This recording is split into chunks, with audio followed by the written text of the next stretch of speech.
Eu quero que você marque o dia de hoje. Qual que é o dia hoje? Que dia que é hoje?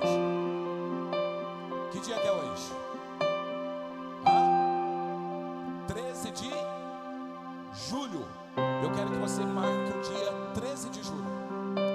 Porque o dia 13 de julho é o dia que Deus vai virar uma chave na sua vida. O dia 13 de julho é o dia que haverá uma mudança de Deus na sua casa, na sua vida espiritual, na sua vida familiar e na sua vida profissional. Dia 13 de julho é o dia que o Senhor escolheu para mudar a sua vida por completo. Nunca mais você será o mesmo. Nunca mais você será o mesmo. Hoje há um mover, uma presença de Deus neste lugar. E essa presença vai fazer com que você entenda o que é caminhar, desfrutar da graça de Deus. Por esse motivo, queridos, muitas pessoas estão caminhando nessa terra não segundo o propósito de Deus, mas estão caminhando nessa terra debaixo de algumas acusações, debaixo de alguns pesos, e hoje o Senhor vai quebrar tudo isso. O tema da ministração é vivendo na graça ou desfrutando, vivendo na misericórdia ou desfrutando da graça. Diga, vivendo na misericórdia ou desfrutando da graça. Hebreus capítulo 4, verso 16. Eu acho que não vai dar para projetar, mas abra a sua Bíblia ou abra o seu smartphone, não para ver o WhatsApp, mas para olhar a Bíblia, ok? Hebreus capítulo 4. Nós temos vários textos que eu quero que você acompanhe nesta manhã, porque hoje vai ser libertador. Hoje o Senhor vai se mover na sua vida. Então eu quero que você esteja preparado para aquilo que o Espírito Santo vai fazer. Hebreus capítulo 4, verso 16. Cheguemo-nos, pois, com confiança ao trono da graça, para que possamos alcançar misericórdia e achar graça, a fim de sermos ajudados em tempo oportuno. Que nesta manhã, Pai, esta palavra entre no nosso espírito. Que nesta manhã o Senhor gire uma chave a ponto de levar os teus filhos a desfrutar verdadeiramente da graça. Que nesta manhã, Pai, o Senhor se revele a nós de uma forma tão intensa, que vai levar os seus filhos a serem transformados pelo poder da graça. Que cada um hoje possa entender, Espírito Santo, o meu desejo nesta manhã é que cada um possa entender as verdades desta palavra. Que cada um possa entender as verdades, a revelação desta palavra. Que cada um possa sair daqui transformados, tocados por esse poder. Espírito Santo, que nesta manhã haja uma presença tão gostosa, que cada um vai refletir sobre essas verdades do reino. Toca-nos nesta manhã. Espírito Santo, toca-nos nesta manhã. Espírito Santo, liberta-nos nesta manhã. É o nosso clamor, no nome de Jesus. Vivendo na misericórdia ou desfrutando da graça. Alguém deixou um celular no banheiro? Já encontrou, já achou. Queridos, eu quero que você entenda que tanto a misericórdia de Deus como a graça de Deus são atributos de Deus disponíveis para nós como igreja. Você pode desfrutar tanto da misericórdia de Deus como também da graça de Deus. Deus, pelo seu amor, pela sua bondade, Deus então ele deixa disponível para nós a misericórdia e ele deixa disponível para nós a graça. Porém, algo que nós precisamos entender e precisamos começar a pensar é que muitas vezes, queridos, nós deixamos de viver a plenitude da graça de Deus, que é uma vida plena, uma vida completa, uma vida de vitória, uma vida de paz, uma vida de alegria, para vivermos apenas a misericórdia de Deus. Tem muitos crentes que estão caminhando na terra, desfrutando ou vivendo apenas a misericórdia de Deus, e não conseguem alcançar a graça, não conseguem entender que a graça de Deus também está disponível para nós.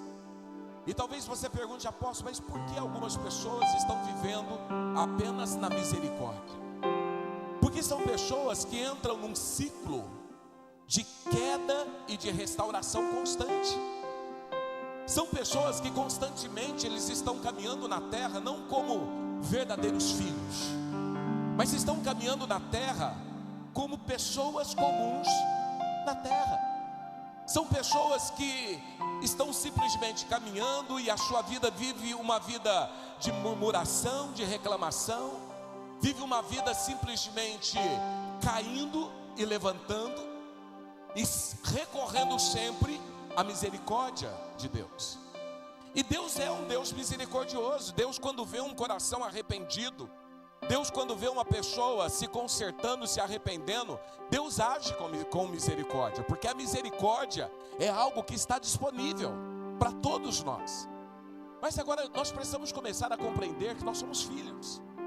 E como filhos de Deus, eu não preciso apenas ficar nesse ciclo de erros e acertos, de queda e de restauração. Não, eu posso viver uma vida plena, uma vida onde eu vou desfrutar do resultado da graça de Deus, onde eu vou começar a viver tudo aquilo que Deus tem para a minha vida. Eu começo a desfrutar de uma vida de capacidade, uma vida de vitória, uma vida de propósito, porque aí eu passo a entender qual é o propósito de Deus para a minha vida. Eu não vou ficar simplesmente nesse ciclo de erros e acertos, não. Eu quero viver a plenitude desta verdade. E quando nós olhamos esse texto aqui de Hebreus capítulo 4, verso 16, aqui existe um convite para irmos ao trono da graça. E esse convite, queridos, aqui é um convite, um chamado de Deus para que nós nos aproximemos desse trono. E aqui eu quero que você entenda, porque esse trono, ele tem tudo que nós precisamos para resolver as nossas necessidades. Porque aqui tem misericórdia e aqui tem graça. Mas eu preciso começar a abrir a minha visão para compreender essas verdades. Então eu quero trazer uma explicação breve desse texto. Ele começa falando: cheguemo-nos com confiança. Essa palavra, quando você começa a buscar no original grego, esta palavra cheguemo-nos com confiança é nos aproximar. Então o autor de Hebreus, ele fala que nós precisamos ter um movimento deliberado e um movimento contínuo. Algo que nós como filhos precisamos fazer. Nós precisamos buscar esse trono da graça. Nós precisamos nos aproximar do trono da graça todos os dias. Nós precisamos todo momento buscar a presença de Deus. Isso é uma forma espontânea, é uma forma deliberada, é uma forma contínua. A vida do cristão é uma vida onde nós sempre vamos nos recorrer ao trono da graça. É uma vida onde sempre nós vamos nos aproximarmos da presença de Deus.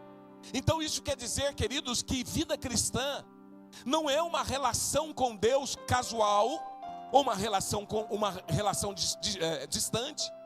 Então tem pessoas que querem viver a vida cristã do seu jeito. Não, apóstolo, vir na igreja uma vez por semana e aqui eu oro, aqui eu falo com Deus, está muito bom. Não.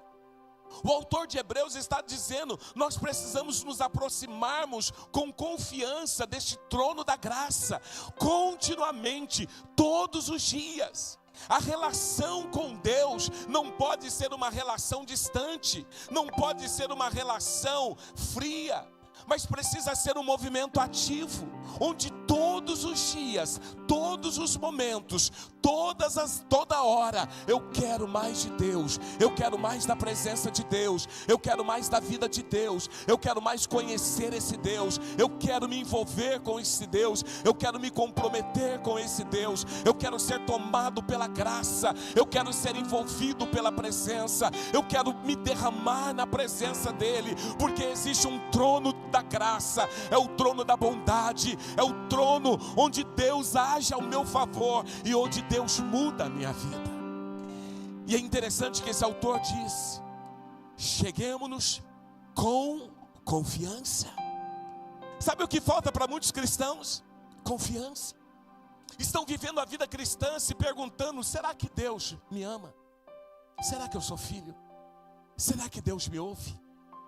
E quando nós olhamos para essa palavra confiança, tem aqui como fundamento a obra da cruz. É quando eu entendo, hoje nós vamos cear, é quando eu entendo a obra da cruz.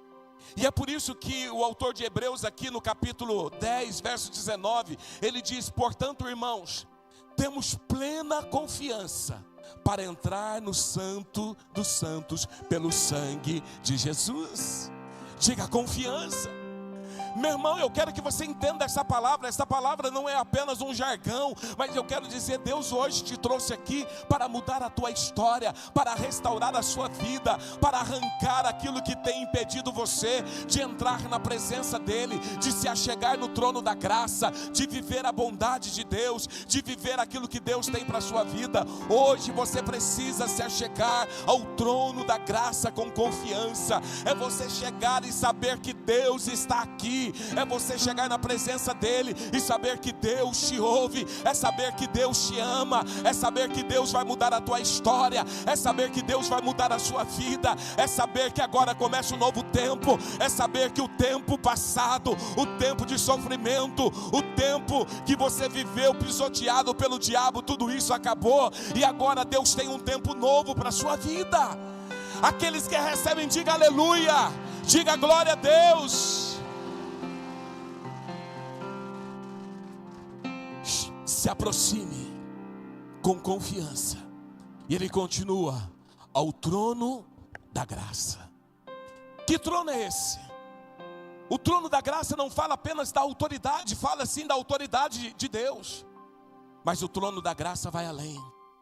O trono da graça é onde Deus governa com bondade, com favor e com provisão.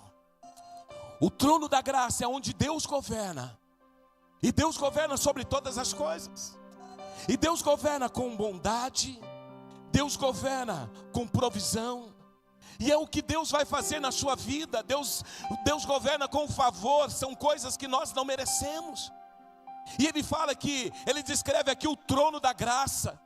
O trono da graça, queridos, quando nós nos aproximamos do trono da graça, no trono da graça tem muito mais do que perdão pelos nossos pecados.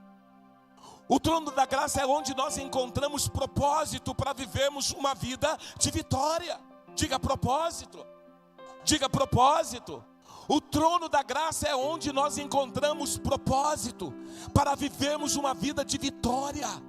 Tem pessoas que querem se aproximar de Deus apenas para clamar pela misericórdia. Deus, eu pequei. Deus, eu errei. Deus, olha a minha vida. Senhor, eu menti de novo. Senhor, eu errei de novo. Meu irmão, Deus quer transformar a sua vida. E o trono da graça, lá diante do trono da graça tem perdão? Tem. Mas o trono da graça tem muito mais do que isso. O trono da graça tem poder para transformar a tua vida. O trono da graça tem poder para te dar propósito de vida. O trono da graça tem poder para abrir a sua visão e você viver as verdades de Cristo na sua vida e na sua casa. E ele continua: alcancemos misericórdia e achemos graça. Então no trono da graça existe misericórdia, mas no trono da graça também eu encontro, no trono da graça, diante do trono do Senhor eu encontro também graça. E é por isso que ele fala, o que é misericórdia? Esses dias eu gravei um Reels falando a diferença da misericórdia e da graça. A misericórdia, queridos, é o ato de Deus reter a punição que merecemos. É a sua resposta ao nosso passado, corrigindo as nossas falhas. Quando nós falamos de misericórdia, é o ato de Deus reter a punição. Então, quando nós falamos da misericórdia, é Deus não dar aquilo que merecemos. Quando você peca, você merece uma punição. Mas quando nós clamamos pela misericórdia, é Deus não punir segundo os nossos erros. É Deus não responder segundo as nossas faltas, as nossas falhas. Mas é Deus agir com misericórdia. E quando falamos de graça, o que é graça? Porque o texto está dizendo, alcancemos ao trono da graça. Graça é a provisão divina que nos capacita a viver em novidade de vida. A graça ele não só perdoa, mas a graça transforma. A graça é transformadora. Então é interessante nós pararmos para pensarmos sobre isso. Misericórdia é Deus não dar aquilo que eu mereço. E a graça é Deus me dar aquilo que eu não mereço. Você merece a salvação? Mas pela bondade de Deus, pela graça de Deus, fomos salvos. Não é pelos nossos méritos, mas é pela bondade de Deus. Mas a misericórdia também, que é uma ação de Deus, uma ação de amor de Deus, é Deus não dar aquilo que você merece. Apóstolo, eu fiz tudo errado. Eu conduzi a minha vida errada, eu conduzi meu casamento errado. Então a graça, a misericórdia, é quando eu me arrependo, peço perdão, e Deus não dá aquilo que eu mereço. A grande verdade, queridos, tem muito crente que vive só na misericórdia de Deus. Tem muito crente que não entende sobre a graça, mas tem vivido apenas na misericórdia de Deus. E aí o texto termina dizendo: a fim de sermos ajudados em tempo oportuno. Então aqui Deus providencia misericórdia e graça na hora exata. No tempo oportuno, aqui essa palavra oportuno é uma ação divina estratégica que Deus usa na situação certa, no momento certo. Tem momentos que nós precisamos da misericórdia? Tem. Mas eu não posso viver a minha vida só na misericórdia. Eu não posso viver a minha vida só nos erros e acertos.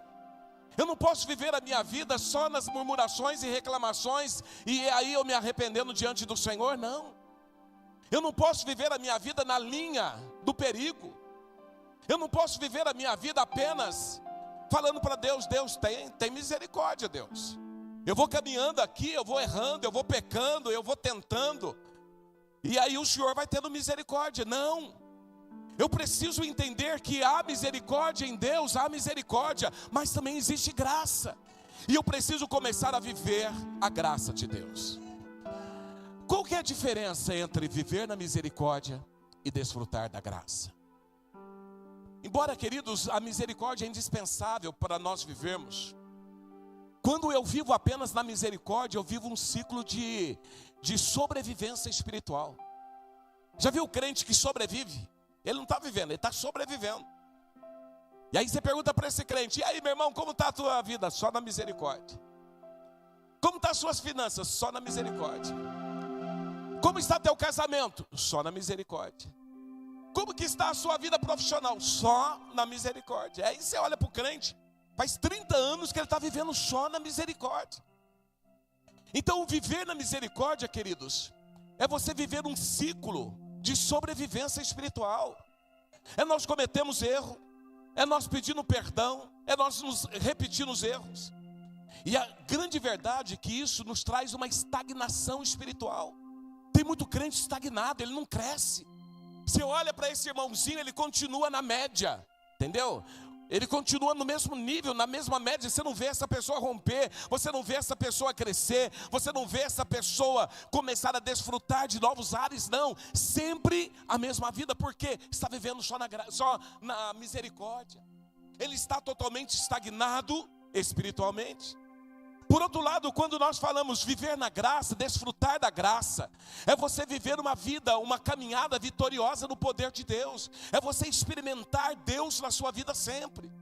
A misericórdia, queridos, é Deus não dar aquilo que nós merecemos. É essencial para o pecador, para a vida de pecado, é necessário para quem está vivendo uma vida de pecado. Mas esse não é o destino final na vida cristã. Eu quero que você se posicione nesta manhã, eu quero que você saia daqui decidido. A Bíblia fala aqui em Lamentações 3, 22 e 23, as misericórdias do Senhor são a causa de nós não sermos o quê? Consumidos, porque as suas misericórdias não têm fim, renovam a cada manhã. A misericórdia de Deus é algo que não tem fim. Deus é bom, Deus é misericordioso, mas a misericórdia é a causa de nós não sermos consumidos. Eu não posso viver uma vida apenas dependendo da misericórdia de Deus. Eu não posso viver essa sobrevivência espiritual ou essa estagnação espiritual. Eu preciso romper. A misericórdia de Deus, na verdade, é um escape da condenação. É um meio para nós não sermos condenados. Mas a misericórdia, na verdade, não produz crescimento espiritual. Ela produz uma estagnação.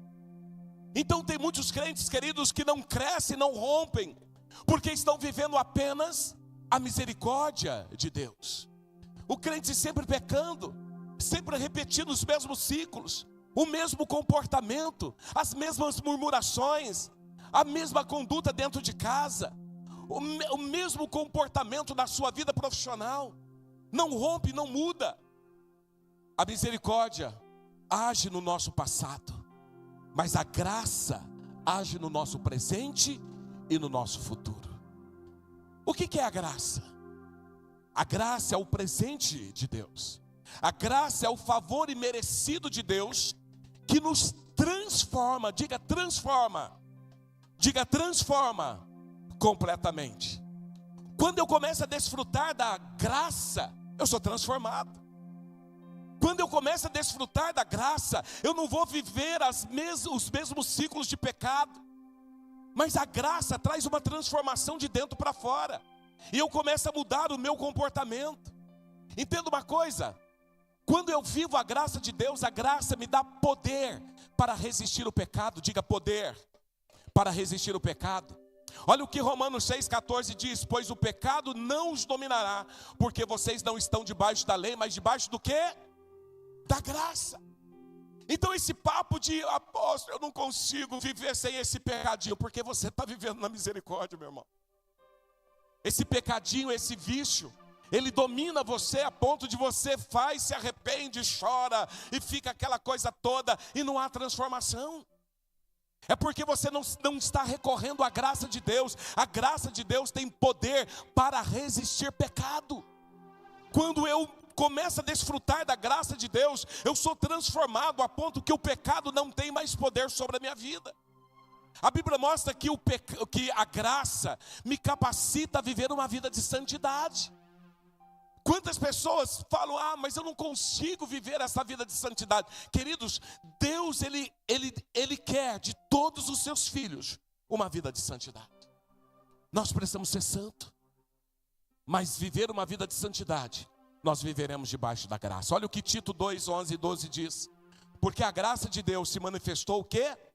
Salvadora a todos os homens. Ela nos ensina a renunciar à impiedade, às paixões mundanas e viver de maneira sensata, justa e piedosa nesta era presente. Então a graça, ela me ensina e me ajuda a vencer a pornografia. Já viu o crente falar: eu não consigo vencer a pornografia, e vive na misericórdia. Mas quando eu me aproximo do trono da graça, eu aprendo, eu sou capacitado eu sou transformado. E essa transformação agora, ela me ensina a renunciar às paixões mundanas, os comportamentos mundanos, as atitudes mundanas, os palavreados mundanos, os comportamentos dentro de casa mundanos, porque a graça de Deus tem poder para fazer isso. A graça de Deus me sustenta nas minhas fraquezas. 2 Coríntios 12, 9. Mas ele me disse: a minha graça é suficiente para você, pois o meu poder se aperfeiçoa na fraqueza. Portanto, eu me gloriarei ainda mais alegremente em minhas fraquezas, para que o poder de Cristo repouse em mim. Lembra do apóstolo Paulo? Quando ele clama pela misericórdia, fala: Senhor, tira esse espinho da minha carne, clamando pela misericórdia. E Deus olha para ele e fala assim: Paulo, aprenda a depender da graça transformadora. E aí ele teve que conviver com o espinho, mas ele teve que desfrutar da graça, a ponto de depender não dos seus esforços, mas da bondade, da graça, da ação de Deus. E aí a sua vida é transformada. Então, queridos, nós precisamos começar a entender que muitas vezes existem áreas em nossas vidas que nós oramos, mas Deus não vai mudar. A única coisa que Deus deseja é que nós passemos a depender da graça dEle. passemos a desfrutar da sua graça. E aí nós passamos a ter uma vida de vitória. A graça também ela é salvadora, porque a Bíblia diz que a salvação é pela graça. O que diz Efésios 2:8? Pela graça sois salvos por meio do quê? Por meio do quê? Isso não vem de vós, mas é o quê? É dom de Deus. Então a graça também nos salva. Vamos pegar alguns exemplos bíblicos. Quando você olha para Judas e quando você olha para Pedro, os dois cometeram erros. Os dois pisaram na bola. Mas quando você olha para Judas, ele não soube viver da graça de Deus. A grande verdade, o peso da culpa fez com que ele se tornasse incapaz de aceitar a graça transformadora. E qual foi o resultado de Judas? Ele simplesmente foi e se matou. Porque ele não soube aceitar essa graça transformadora. Porque às vezes, queridos, nós precisamos da misericórdia de Deus. Mas nós não vivemos só pela misericórdia. Vamos pegar um outro exemplo, Pedro. Lembra quando Pedro nega Jesus? Pedro, ele nega Jesus e ele precisa da misericórdia de Deus para transformar a sua vida. Mas Pedro permitiu ser transformado. Ele não parou ali. Quando você olha ali João 21, Jesus chega para Pedro e fala: Pedro, você me ama? E Pedro fala: Senhor, eu te amo. Pedro, você me ama mesmo? Senhor, eu te amo. Pedro, você me ama? E Pedro fala: Senhor, tu sabes de todas as coisas. Ali Pedro foi transformado a ponto dele agora, aquele homem que negou Jesus e precisou da graça de Deus, agora essa experiência fez com que ele fosse transformado pela graça. E agora Pedro tem uma vida transformada a ponto de, quando você chega ali em Atos capítulo 2, esse mesmo Pedro é aquele que pregou e milhares de pessoas se converteram, um mover sobrenatural, porque a graça de Deus transforma a vida do homem. Então eu quero dizer, meu irmão, que você pode ter sido aquele cara que fumou todo o baseado do mundo. Você pode ter sido a maior prostituta da terra. Você pode ter sido o maior mentiroso do universo. Se você depender da graça de Deus, a graça de Deus transforma a tua vida, a ponto de você se tornar uma pessoa diferente. Aquele que roubava não rouba mais, aquele que mentia não mente mais, aquele que prostituía não prostitui mais, mas ele se transforma em instrumento da graça de Deus, da ação de Deus, da bondade de Deus, do mover de Deus para viver uma novidade de vida. É isso que nós precisamos começar a entender esse evangelho.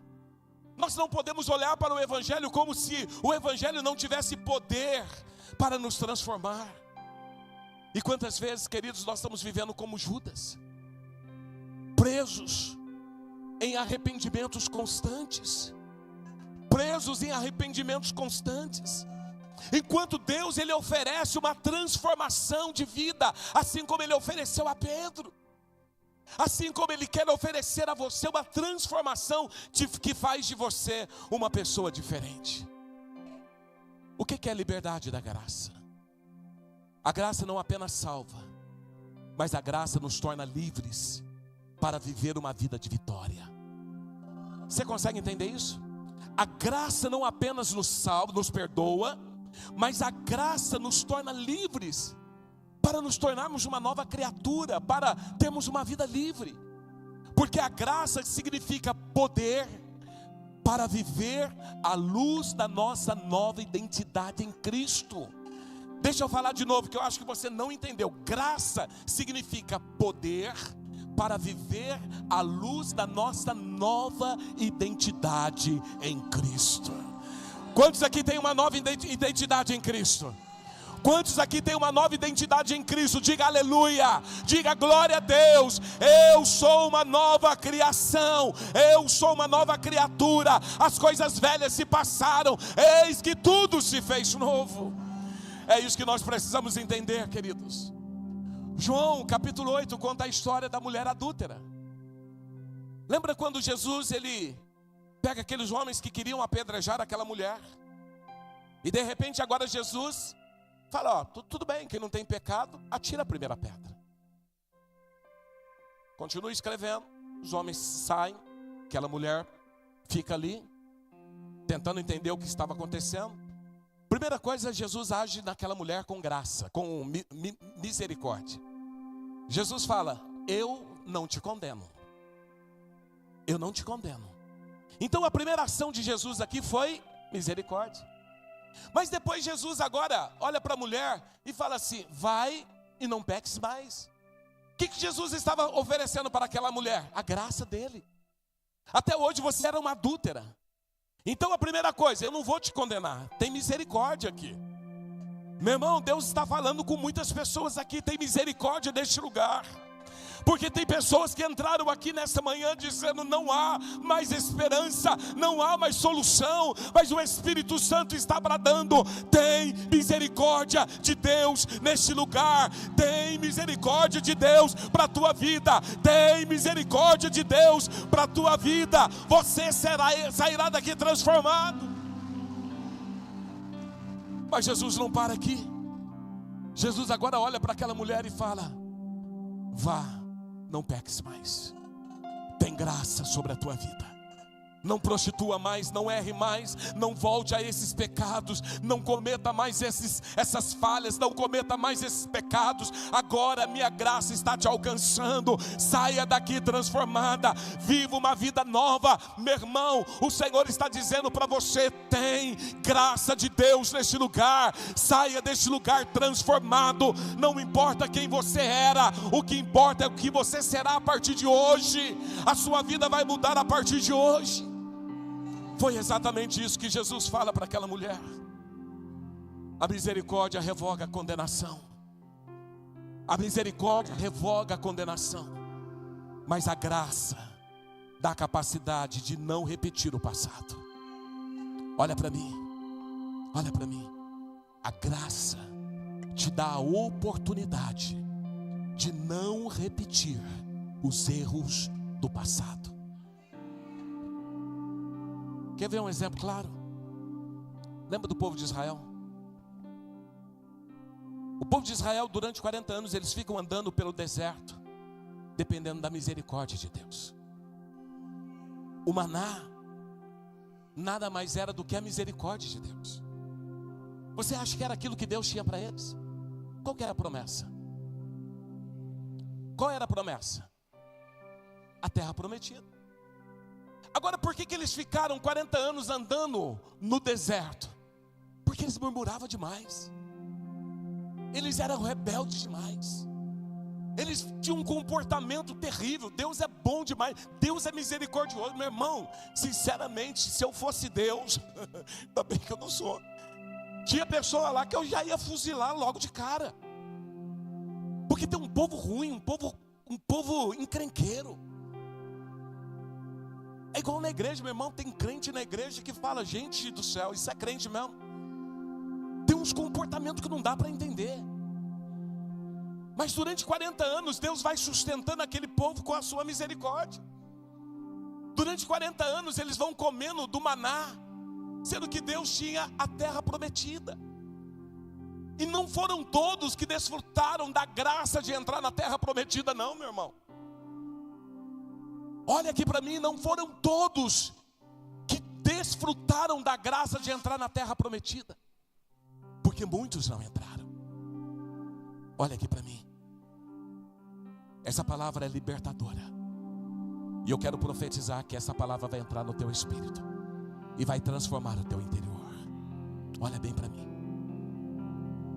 ainda existem muitos crentes que estão vivendo como o povo de Israel, comendo do maná, sendo que o que Deus tem para a sua vida é uma graça muito mais preciosa do que a vida que você tem vivido. Olha para mim. Se você entender, o Espírito Santo está bradando, querido. Essa é uma palavra de conhecimento para algumas pessoas que não se atentaram para isso. Deus não tem o maná para a sua vida, esse maná. Deus tem uma promessa linda, a terra prometida. Deus quer que você desfrute de um propósito, de uma vida transformadora. Mas parece que a ficha ainda não caiu. Parece que ainda você não assumiu a sua identidade que Deus quer que você assuma. E por essa razão, as coisas não estão acontecendo na sua vida. O povo de Israel caminham debaixo da misericórdia, sendo que Deus gostaria que eles desfrutassem da graça. Você acha que Deus está feliz com essa vida que você está levando? Você acha que Deus tem prazer em sofrimento que você está passando? Você acha que isso tem alegrado o coração do Pai? Sendo que o Pai tem uma vida diferente para você, um propósito de vida, onde você desfrute da graça e da bondade dEle. Mas você precisa hoje abrir os seus olhos, corrigir algumas falhas, se alinhar com o propósito de Deus. Porque algumas pessoas permanecem apenas na misericórdia, sendo que existe uma graça poderosa. Primeiro, porque muitas pessoas vivem em ciclos de culpa. É como se Deus não te perdoasse. Pessoas remoendo pecados do passado, comportamentos do passado, pessoas repetindo condutas do passado, sendo que os seus pecados já foram perdoados. Mas pessoas ainda, elas estão achando que não são merecedoras. É o sentimento do não merecimento. E a acusação do diabo, a culpa que o diabo coloca é algo terrível. Sendo que Romanos 8:1 diz: agora pois nenhuma condenação há para aqueles que estão em Cristo Jesus. Olha para o teu irmão e fala: não tem mais condenação sobre a tua vida, meu irmão. Fala assim: larga a mão, meu irmão. Não há condenação mais sobre a sua vida. Eu quero que você entenda isso. Não há mais culpa, não há, o diabo não tem poder para te condenar. Você é livre pelo poder do nome de Jesus. Outras pessoas, queridos, estão vivendo o ciclo da misericórdia porque tem medo da transformação. Porque uma vida transformada é uma vida posicionada.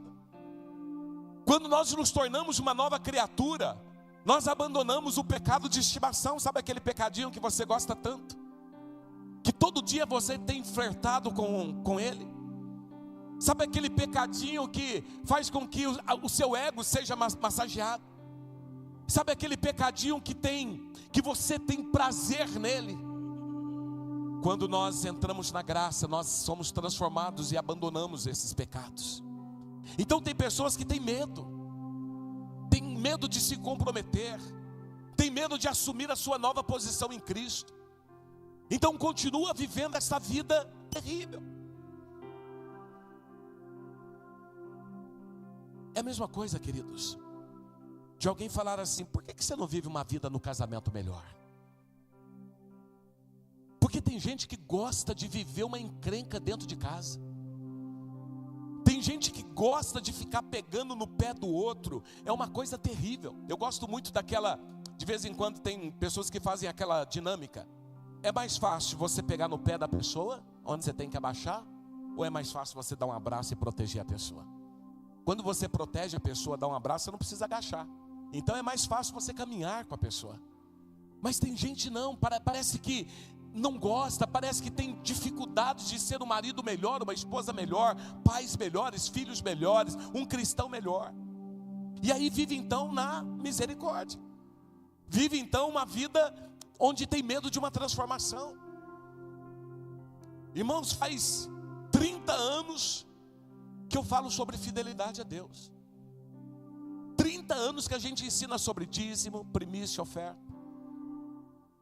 Mas tem gente que não entra. Ainda vive uma vida financeira na misericórdia. Porque tem medo de ser fiel. Ah, não, mas e se eu for fiel e faltar? E se eu der o meu dízimo e faltar? Meu irmão prefere faltar, gastar em outras coisas, do que ser fiel a Deus e desfrutar da bondade de Deus, da obediência na palavra. Mas prefere continuar tendo práticas erradas, vivendo na misericórdia. Então as pessoas, elas estão presas na culpa, no medo da transformação, no medo do posicionamento. Mas por último, eu pergunto: como desfrutar plenamente da graça de Deus? E eu vou fechar com esse ensinamento. Primeiro, se eu quero desfrutar da graça, da bondade de Deus, eu preciso adotar uma postura de filho. Diga adotar. Diga mais forte, adotar uma postura de filho. Deus não quer que nós vivamos distantes, mas Deus quer que nós sejamos filhos confiantes. Olha o que diz Romanos 8,15.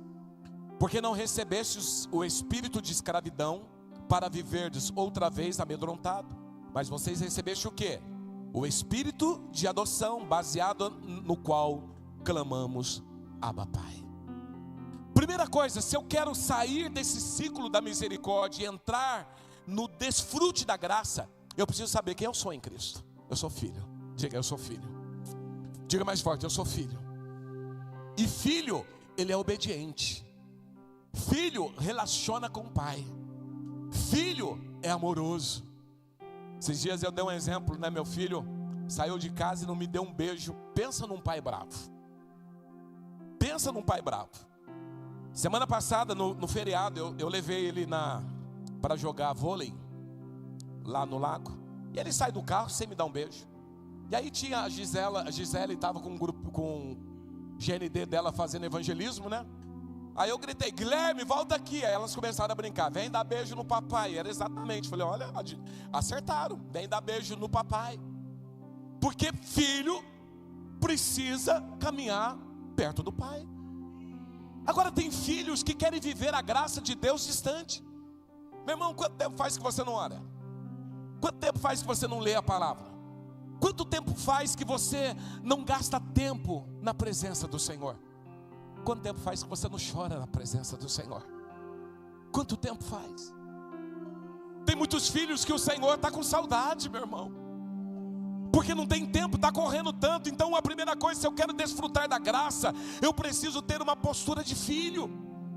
Eu preciso ter a postura de filho. Eu não posso ter a visão de um servo distante, não. Um filho confiante, um filho que se aproxima do pai todos os dias, o filho que confia no pai, o filho que abraça o pai, o filho que ama o pai. Quando eu faço isso, eu começo a desfrutar da graça de Deus. Segundo, submeta cada área da sua vida à graça de Deus. Cada área.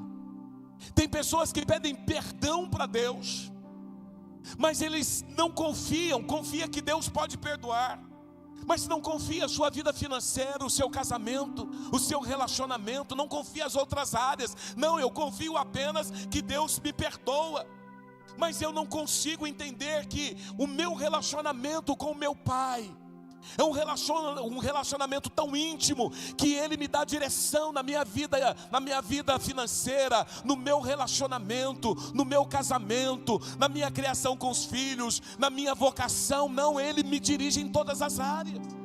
Então, se eu quero desfrutar da graça, eu preciso submeter cada área da minha vida à graça de Deus. Terceiro, eu quero que o Ministério de Louvor venha aqui à frente. Terceiro, eu quero que você pense: renove a sua mente diariamente com a verdade. Meu irmão, se eu quero desfrutar da graça, minha mente precisa ser renovada todos os dias. Deus não quer apenas que nós sobrevivamos, mas Deus quer que nós vivamos um propósito. Ei, olha aqui para mim. Deus quer que nós vivamos um propósito. Há um propósito de Deus para a tua vida, meu irmão. Há um propósito de Deus para a tua vida. Qual é o propósito? Você tem vivido esse propósito? Você tem desfrutado desse propósito? Não tem como eu desfrutar da graça de Deus se eu não conheço o propósito de Deus para a minha vida. Não tem como. Quando Deus olha para Paulo e fala: Paulo, a minha graça te basta. E Paulo então, ele entendeu que ele precisava viver com umas batalhas na vida dele, porque a graça de Deus era suficiente para sustentá-lo, para renová-lo, para fortalecê-lo, para abrir a sua visão. Entenda uma coisa, um crente que depende da graça de Deus, não quer dizer que tudo vai dar certo, que a tua conta vai estar recheada de dinheiro, que as coisas vão funcionar do jeito que você quer, não. Mas eu sou dependente de Deus, eu sou dependente da graça de Deus, a ponto que tendo ou não tendo, vivendo na abundância ou na escassez, eu continuo feliz, porque eu estou vivendo o propósito de Deus, eu estou vivendo debaixo da graça de Deus, a alegria de Deus na minha vida. A alegria não depende de circunstância, não depende de dinheiro na conta, não depende de tudo dar certo, mas a alegria de Deus depende da minha confiança no Senhor. A minha confiança é nele, é Ele. Então não depende de tudo funcionar, mas depende da minha dependência a Ele. Exatamente isso que Deus estava ensinando a vida de Paulo. E é por isso, queridos, nós precisamos renovar a nossa mente com verdades. Por isso que Paulo diz: transformai-vos pela renovação da vossa mente. Muito além, queridos, da misericórdia, Deus colocou diante de nós o trono da graça. Ele nos chama muito mais do que sobreviver, Ele nos convida a viver uma vida em abundância. A misericórdia é Deus nos livrando do julgamento, mas a graça é a capacidade de Deus para vivermos como filhos maduros e frutíferos. É a capacidade para vivermos como filhos maduros e frutíferos. O filho imaturo, quando pede uma bola para o pai não dá, ele faz bico. Mas o filho maduro, quando pede uma bola para o pai, e o pai fala: não é hora, ele fala: pai, eu sei que o Senhor sabe de todas as coisas, e o Senhor tem o tempo certo para todas as coisas. Eu continuo me alegrando no Senhor. Sabe o que é isso? É viver debaixo da graça, é viver esta maturidade. O viver exclusivamente na misericórdia nos mantém focados nos nossos erros, enquanto a graça nos aponta para a vitória contra o pecado. Olha aqui para mim, a graça nos aponta para a vitória contra o pecado. E é por isso que Romanos 6,14 diz: o pecado não terá domínio sobre vós, pois não estáis debaixo da lei, mas debaixo da graça. Deixa eu te falar uma coisa. A partir de hoje, Deus está girando uma chave. Pessoas que caminharam até hoje apenas no ciclo da misericórdia, hoje Deus está te dando a oportunidade de desfrutar da graça. Seu coração vai mudar, sua mente vai mudar, sua alegria será algo constante. Algumas situações vão continuar tumultuadas, vão, mas você vai ter alegria para resolver algumas coisas. Não haverá mais peso, condenação, acusação. Você terá alegria. Você terá alegria. Eu tenho vivido, queridos, um tempo tão precioso na presença de Deus, que eu não me preocupo com mais nada, apenas estar na presença dEle. Às vezes tem um monte de problemas para resolver, os problemas perderam a força.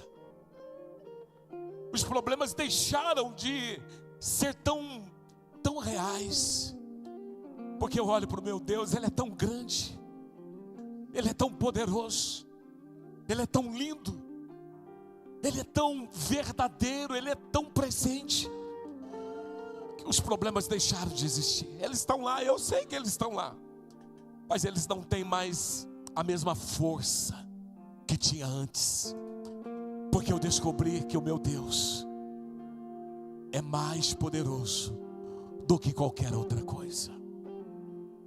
Quando nós entramos nessa dependência, e quando nós começamos a desfrutar da graça, os valores começam a mudar. Os valores começam a mudar. Durante muito tempo eu corri na minha vida, querido, querendo empresas, querendo um monte de coisas. Hoje eu olho para tudo isso e falo como eu fui medíocre. É tão pequeno diante daquilo que Deus tem para me dar. Eu queria ser mais jovem. Eu queria ser mais jovem para fazer tudo que Deus vai fazer. Eu perdi muito tempo na minha vida, mas hoje eu estou convicto daquilo que o Senhor vai fazer. Nós estamos caminhando, queridos, debaixo de um tempo profético. Deus vai nos dar 20% dessa cidade. Vai ter muito trabalho. Eu preciso treinar pessoas mais jovens. Tá certo que até os meus 95 anos eu terei a força de Caleb, mas eu preciso de gente mais jovem. Eu gostaria de ser mais jovem e ter toda a mentalidade que eu tenho hoje. Quantas vezes estamos perdendo tempo, estamos vivendo o ciclo da misericórdia, sendo que a graça está diante de nós, e Deus dizendo: eu vou fazer, eu quero fazer, eu vou te usar, eu vou fazer. Queridos, Deus vai fazer coisas grandes. A única coisa que nós precisamos é entender o propósito que Deus tem para nós. Tem pessoas que falam assim: apóstolo, você tem certeza daquilo que você fala? Eu tenho plena convicção. Deus vai nos entregar 20% dessa cidade. Eu tenho plena convicção que o nosso campus vai chegar e já está chegando, não tenho dúvida. Eu tenho plena convicção de um mover de Deus nessa igreja, algo tão estrondoso, algo tão forte. E eu preciso me renovar todos os dias, porque eu preciso, eu quero, eu vou viver a plenitude da graça de Deus todos os dias da minha vida.